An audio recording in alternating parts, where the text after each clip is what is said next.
Ababaka bano batandise na kulambula ntambuza ya mirimu ku ddwaliro lya Mubende Regional Referral Hospital okubadde ekifo awakuumirwa abaana abazaalibwa nga tebatuuse CT scan n'ekizimbe ekipya ekiri mu kuzimbibwa. Abasawo bategeezezza ababaka ng'ebyuma ebikuuma abaana abato abazaalibwa nga tebatuuse bwe biri ebitono bogeraageranya n'omuwendo gw'abaana abali mu bwetaavu.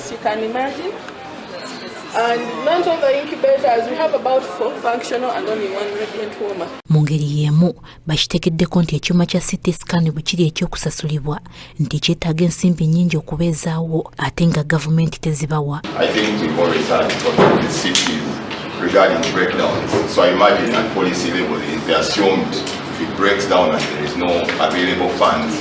Kino kyajja ababaka mu mbeera era bwe batyo mu kasenge ka kanso ya disitulikiti y'e Mubende bakunyiza abakulu ku ddwaliro okunnyonnyola kwe basinziira okusolooza emitwalo 15 omuntu eyeetaaga CT scan gy'alina okusasula. I want to ask whether during delivery whether the CT scan came with guidelines.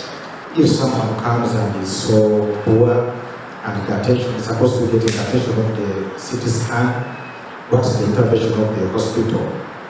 Are they left out to die at the end of the day?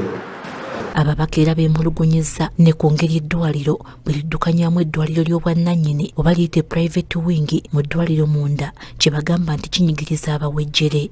Before we could clap, they said that big structure is also going to house the private wing of this hospital. How do you manage that private thing? Because as a country, we've had issues. Disitulikiti y'e Mubende ekyalina okusomooza kw'amalwaliro nga waliwo amagombolola agawera agatalina wadde eddwaliro eriri ku mutendera ogwokusatu nga n'eri eri mu disitulikiti lyerina eriri ku mutendera ogwokuna likyazimbibwa.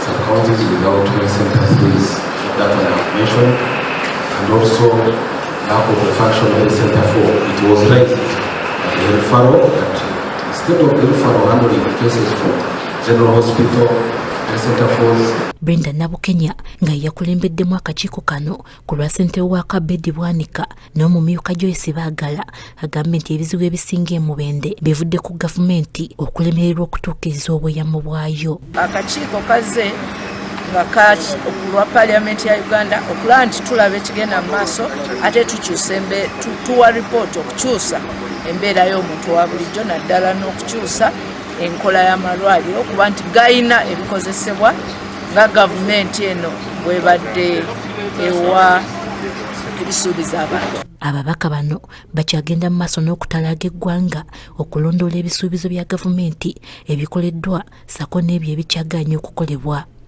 Barbara Nareso agafeeyo ku Spark TV.